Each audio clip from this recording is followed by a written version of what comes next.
Hello everyone, मैं हूं नीलू और स्वागत है आप सभी का फ्यू के एजुकेशन ऑनलाइन क्लास में। फ्यू के एजुकेशन आप सभी के लिए लाया है बायोलॉजी की मास्टर क्लासेस, जिसमें कि आपको बहुत ही कम टाइम में हम आपके लिए वेरी शॉर्ट और लॉन्ग टाइप क्वेश्चन आपके लिए कवर करेंगे। ठीक है, तो इससे क्या होगा कि आप अपने एग्जाम में कम टाइम में ज़्यादा पढ़ पाएंगे और ज़्यादा मार्क्स गेन कर पाएंगे। तो आज के इस क्लास में हम आपके लिए लाए हैं बायोलॉजी का chapter 10 biotechnology and its application के लॉन्ग टाइप क्वेश्चन। इससे पहले की क्लासेस में हम वेरी शॉर्ट और ऑब्जेक्टिव टाइप क्वेश्चन को कवर कर चुके। चलिए, तो हम लॉन्ग टाइप क्वेश्चन का फर्स्ट क्वेश्चन डिस्कस करते हैं। पहला है, how can person suffering from adenosine deaminase deficiency by cured. ठीक है, देखिए मान लीजिए किसी पर्सन को एडिनोसिन डी एमिनोज नाम की बीमारी है। ठीक है, तो हम उसको कैसे क्योर कर सकते हैं, इसमें ये पूछा गया है। तो पहला क्या है कि देखिए जो एडीए एडिनोसिन डाई एमिनेज, इसमें क्या होगा कि जो एडिनोसिन है वो डी एमिनेज को अलग अलग नहीं कर पाता है, जिसके कारण एंजाइम फॉर्म नहीं होगा।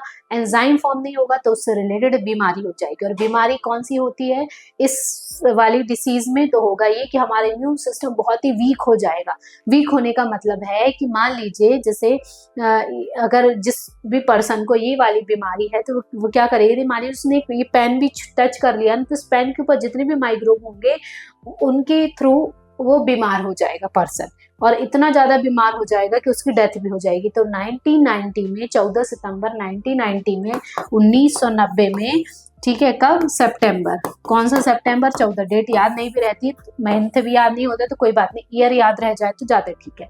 ठीक है, तो 1990 में एक 4 साल की एक लड़की थी, उसको ये बीमारी थी। तो उसको पूरा ना पैक करके रखा जाता था, पीईपी किट बोल सकते हैं, जैसे कोरोना के टाइम पूरा प्लास्टिक का कवर पहनाते थे ना, तो उसी तरीके से पहना करके उस बच्ची को रखा जाता था। फिर पीछे से ऑक्सीजन सिलेंडर लगा के पाइप का कनेक्शन होता था, जिससे कि उस बच्ची को इस प्लास्टिक के अंदर तरीके से ऑक्सीजन मिल पाए। ठीक है, यदि इस बीमारी के इलाज की बात करें तो कोई भी जेनेटिक बीमारी जो होगी वो क्योर नहीं कर सकते हैं। अच्छा, जेनेटिक बीमारी मतलब ऐसा नहीं कि एकदम जन्म से ही हो, जब पैदा हुए हैं, ऐसा नहीं हो सकता है। म्यूटेशन के कारण ये बीमारी कॉज हो जाए।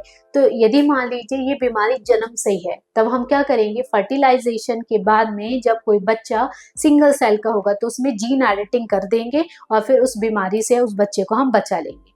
लेकिन यदि मान लीजिए उस बच्चे को मान लीजिए 4 साल या 5 साल में उस बीमारी का पता लगा, तब हम जीन थेरेपी बहुत ही मुश्किल होती है। आजकल तो फिर भी नॉर्मल, मतलब काफी न्यूज में आने लगा है, लेकिन फिर भी अभी भी इतना हम सक्सेसफुल नहीं हुए हैं। ठीक है, तो ये वाली जो बीमारी है, पहला जो केस है 1990 में हमें देखने को मिला था 4 साल की लड़की के लिए, लेकिन वो ज्यादा दिन तक सरवाइव नहीं कर पाई थी क्योंकि जीन लेवल की बीमारी थी। ठीक है, ये है। तो ये है इसके लिए जेनेटिकली इंजीनियर्ड लिम्फोसाइट, क्योंकि लिम्फोसाइट क्या होती है, वो ये वही सेल होती है जो कि जब कोई वायरस या बैक्टीरिया हमारी बॉडी में एंटर करेगा तो उसके अगेंस्ट लड़ाई करती हैं। ठीक है, तो इसको हम बना सकते हैं इसमें। ठीक है, ये है।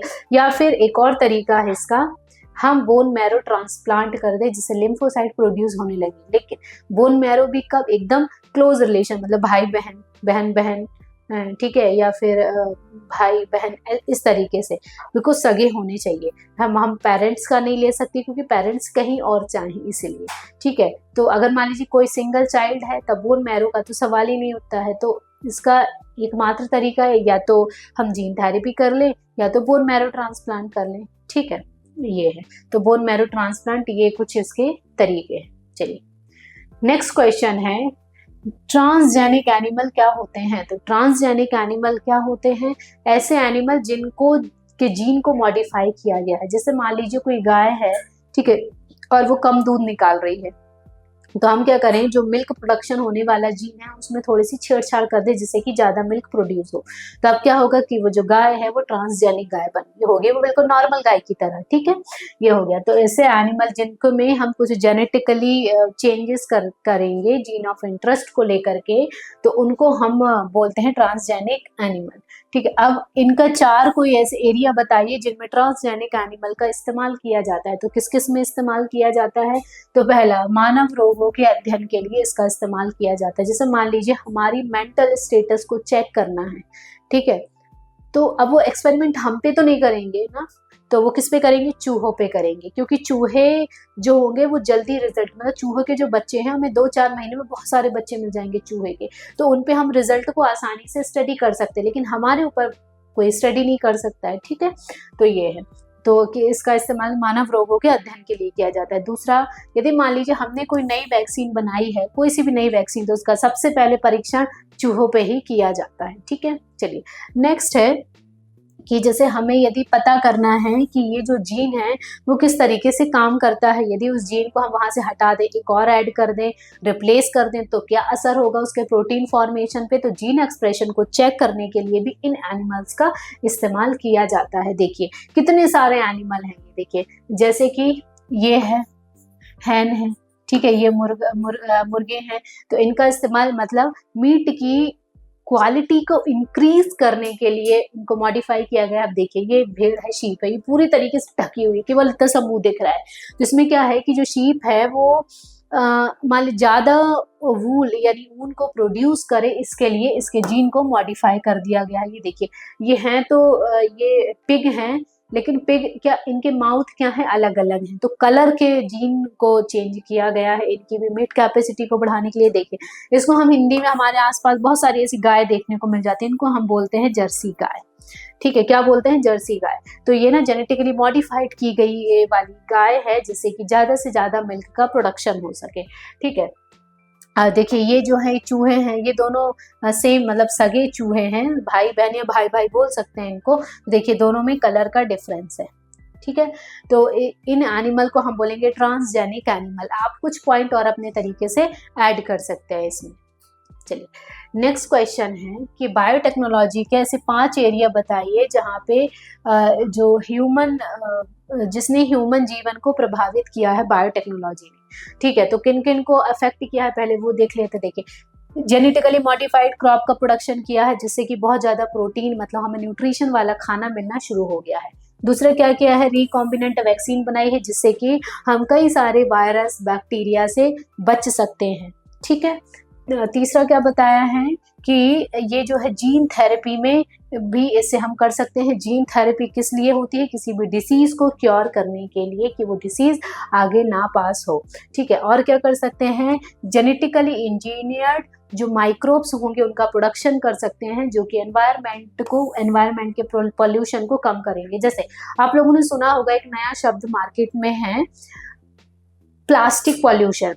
ठीक है, तो अभी क्या है, ऐसे बहुत सारे माइक्रोब्स को हमने बना लिया है जो कि प्लास्टिक को खा करके डाइजेस्ट करेंगे। ठीक है, तो हमने क्या किया होगा, उनके हमने जीन के साथ में छेड़छाड़ की होगी।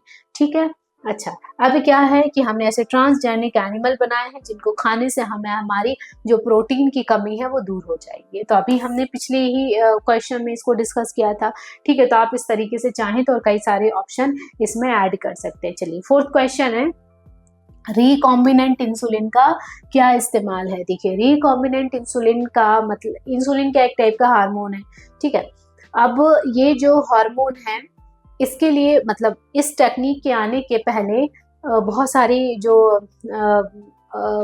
गाय होती थी, ठीक है, कुत्ते होते थे, चूहे होते थे, सुअर पिग होते थे, उनको ना मार दिया जाता था केवल कुछ ml इंसुलिन को निकालने के लिए। अब देखिए पॉपुलेशन तो हमारी बहुत बड़ी है, पूरी यदि दुनिया की मिला दे तो, और किसी न किसी पर्सन उसमें करोड़ों पर्सन ऐसे होंगे जिनको डायबिटीज होगी, तो उनकी जरूरतों को फुलफिल नहीं कर पा रहे थे उससे, और बेचारे केवल कुछ ml के लिए अपनी जान दे रहे थे जो एनिमल हैं।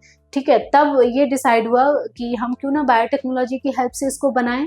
ठीक है, तो देखिए क्या है कि बायोटेक्नोलॉजी की हेल्प से हमने फिर रिकॉम्बिनेंट इंसुलिन को बनाना स्टार्ट किया। मतलब जैसे हमारी बॉडी में इंसुलिन कौन सा जीन प्रोड्यूस करता है, उस जीन को निकाल करके हमने बैक्टीरिया के जीन के साथ में इंसर्ट करा दिया। अब इंसुलिन की जरूरत बैक्टीरिया को तो है नहीं, क्योंकि उसको कौन सा शुगर है, डायबिटीज है, तो वो क्या करेगा, उसका वेस्ट प्रोडक्ट वो बाहर रिलीज करेगा और उसी को हम निकाल लेंगे, फिर मार्केट में वो शीशी के तौर पे आपको मिल जाएगा।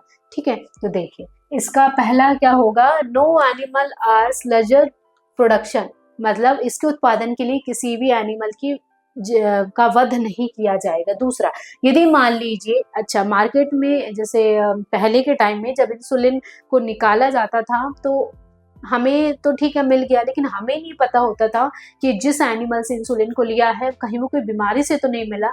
मान लीजिए मंकी पॉक्स से नहीं मिला, मरा है, बर्ड फ्लू से नहीं मरा है। मान लीजिए यदि कोई बर्ड फ्लू से मरा हुआ होगा तो वही बीमारी क्या हो जाएगी, हम में आ जाएगी। ठीक है, ये हो जाएगा।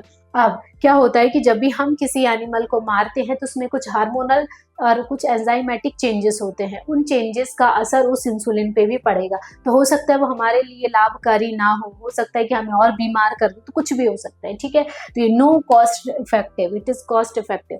अब जो ये मिलते थे ना इस टाइप के इंसुलिन, उनको केवल जिनके पास बहुत पैसा होता था केवल वो ही उसको खरीद पाते थे, नॉर्मल इंसान नहीं खरीद पाते थे, क्योंकि अब एनिमल को मार के निकाल रहे हैं तो ऑब्वियसली महंगे तो होंगे ही। ठीक है, तो कई सारे कारण हैं, इन सब को आप पॉइंट में थ्योरी बना करके लिख सकते हैं, पॉइंट में लिखें तो ज्यादा अच्छा है। चलिए नेक्स्ट है कि जो काऊ और पिग से जो इंसुलिन मिलता था वो इंसानों के लिए क्यों नुकसानदायक था। तो अभी इसका पिछला आंसर हमने डिस्कस किया है। क्यों है, क्योंकि एक छोटे से ml के लिए इसने पूरे एनिमल को मार दिया जाता था, जो कि अनैतिक है, अनइथिकल है। कि आप छोटे से के लिए कैसे, माना कि एनिमल बोल नहीं सकता है लेकिन आप उसको क्यों मारे, यदि कोई आपको मारे तो आप तो आवाज उठा पाओगे, लेकिन एनिमल कैसे आवाज उठाएगा। ठीक है, दूसरा है एनिमल जो है, हो सकता है कि किसी एनिमल को कोई बीमारी हो तो वही बीमारी क्या हो जाए, आप में आ जाए। और जब किसी को मारा जाता है तो उसमें कुछ प्रोटीन के चेंजेस होते हैं जिससे कि हो सकता है कि वो इंसुलिन आपके लिए इफेक्टिव ना हो। ठीक है, ये हो गया, आपको बहुत ही ज्यादा कॉस्ट इफेक्टिव होते थे जिससे कि नॉर्मल लोग इसको नहीं खरीद पाते थे। ठीक है, ये हो गया। अब जैसे मान लीजिए हमने तो ये किससे लिया है, जानवर से लिया है, किसी एनिमल से लिया है, तो वो तो हमारे लिए हो सकता है ना एंटीजन हो, तो हमारा इम्यून सिस्टम उसके अगेंस्ट एंटीबॉडी बना दे, और यदि उसने कभी गलती से एंटीबॉडी बना दी तो हमें जो डायबिटीज है उसके कारण हमारी डेथ हो जाएगी। ठीक है, तो मतलब इम्यून जो है उसके अगेंस्ट एक्सप्रेशन कर देगा, जो कि नहीं होना चाहिए क्योंकि फॉरेन बॉडी से लिया गया है ना, इसीलिए। चलिए, तो ये थे हमारे कुछ लॉन्ग टाइप क्वेश्चन। अगर इनमें क्वेश्चन में आपको कोई डाउट होता है तो आप हमें नीचे कमेंट सेक्शन में बता सकते हैं, और आगे की वीडियोस के लिए आप हमारे चैनल को लाइक और सब्सक्राइब कर सकते हैं, जिससे कि आपको एग्जाम के पहले सारे जो क्वेश्चन है बहुत ही कम टाइम में आप उनको पढ़ सके और अच्छे मार्क्स गेन कर सके। तो मिलेंगे फिर हम नेक्स्ट वीडियो में। Thank you.